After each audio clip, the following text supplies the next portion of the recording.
السلام عليكم. بسم الله الرحمن الرحيم والصلاة والسلام على رسولنا محمد سيد الأولين والآخرين. مدد يا رسول مدد يا سادة أصحاب مدد يا مشايخنا دستور مولانا شيخ الله فاضل شيخ محمد علي الحقاني مدد طريقتنا والصحبة والخير في الجميع. خير الأمور أوسطها আমাদের নবী সাল্লাল্লাহু আলাইহি ওয়াসাল্লাম বলেছেন খয়রুল উমুরিল ওয়াসাত আও কামা ক্বাল। রাসূলুল্লাহ সাল্লাল্লাহু আলাইহি ওয়াসাল্লাম বলেন যে কোনো বিষয়ে মধ্য পন্থা অবলম্বন করা উচিত, কোনো বিষয়ে চরম পন্থা অবলম্বন করা উচিত নয়। তিনি সাল্লাল্লাহু আলাইহি ওয়াসাল্লাম বলেছেন যে আপনাকে কোনো বিষয়ে খুব বেশি কঠোরতা বা খুব বেশি ছাড়াছাড়ি অবলম্বন করা উচিত নয়। এটি সকল ক্ষেত্রেই প্রযোজ্য, ইবাদতের ক্ষেত্রেও এবং মানুষের সাথে লেনদেনের ক্ষেত্রে, তাদের সাথে সম্পর্ক করার ক্ষেত্রে এবং বিশেষ করে পরিবার এবং শিশুদের ক্ষেত্রে। আমরা কিভাবে পরিবার এবং শিশুদেরকে সাথে আচরণ করব। বর্তমান সময়ে মানুষ হয় খুব বেশি কঠোর হয়ে যায় অথবা খুব বেশি ছাড়াছাড়ি ভাব অবলম্বন করে, কিন্তু মানুষ তা প্রকৃতিগতভাবেই যখন কেউ অন্য কাউকে খুব বেশি স্বাধীনতা দিবে তখন সেই অপর ব্যক্তি খুব বেশি স্বাধীনতাতে অভ্যস্ত হয়ে যাবে এবং এর কোনো সীমা থাকবে না।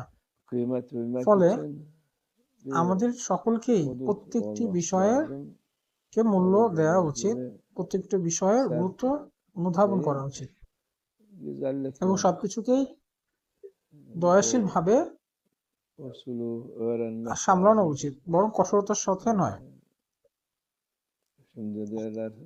এবং এই বিষয়গুলিকেই ডিপ্লোমেসি বলা হয়ে থাকে। অর্থাৎ আপনি আপনার বিষয়গুলি যেভাবে চান সেভাবে আদায় করে নেন, কিন্তু কঠোরতা অবলম্বন না করে, এবং অপরপক্ষ তাই করে যেমনটি আপনি চান, কিন্তু তারা মনে করে যে তারা তাদের নিজস্ব ইচ্ছা থেকে এটি করছে, বরং আপনি নির্ধারণ করে দিয়েছেন তারা কি করবে, তারা কিরকম ব্যবহার করবে, তাদের আচরণ কেমন হবে, অথবা আপনি তেমন শর্তগুলি আরোপ করেছেন যার মাধ্যমে সে তার আচরণ বজায় রাখছে। এবং এই বিষয়টি আমাদের পরিবারের সম্পর্কের ক্ষেত্রেও প্রযোজ্য, ভাই বোনের সম্পর্কের ক্ষেত্রে এবং অন্যান্য সকল সম্পর্কের ক্ষেত্রেও এটি প্রযোজ্য। কিন্তু আমরা যদি এটি অবলম্বন না করি তাহলে যে কোনো সময় যদি কঠোরতার সাথে অবলম্বন করা হয় তাহলে তারা আমাদের বিরুদ্ধে আচরণ করতে পারে।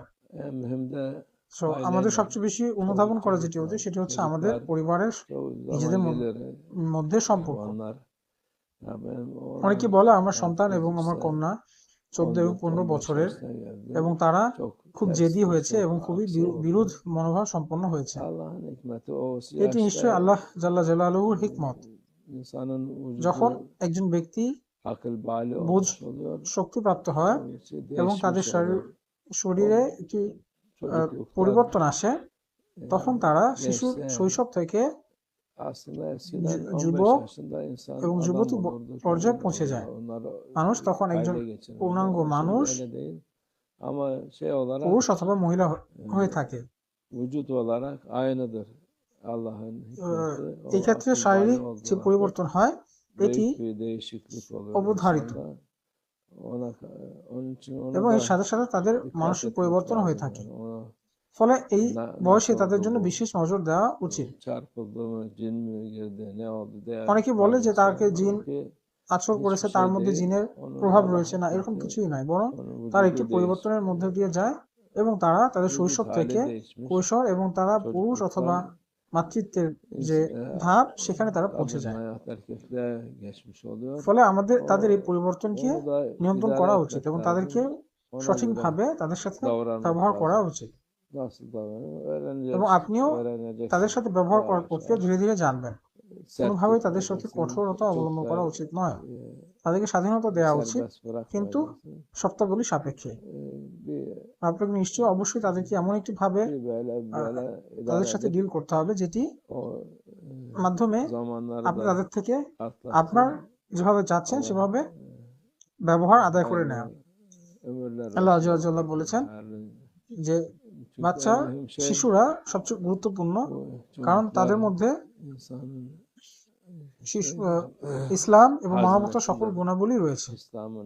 আল্লাহ আমাদের সকলকে হেফাজত দান করুক। যেমনটি আমরা রাসূলুল্লাহ বলেছি, রাসূলুল্লাহ সাল্লাল্লাহু আলাইহি ওয়াসাল্লাম ছিলেন সকলের প্রতি দয়াশীল, এবং তার সাথে যারা ছিলেন তারাও এই দয়ার গুণাবলী অর্জন করেছেন, এবং তিনি সাল্লাল্লাহু আলাইহি ওয়াসাল্লাম আমাদেরকে দয়া শিখিয়েছেন এবং কিভাবে অন্যের সাথে সম্পর্ক এবং ব্যবহার করতে হয় তা তিনি আমাদের শিখিয়েছেন। আল্লাহ আমাদের সকলকে হেফাজত দান করুন, বিশেষ করে আমাদের শিশুদেরকে হেফাজত দান করুন, এবং সকল মুসলিম উম্মাহ এবং তাদের শিশুকে হেদায়েত দান করুন ইনশাআল্লাহ। Başkanı da hidayet olsun inşallah. Amin. Allah tevfik. El Fatiha.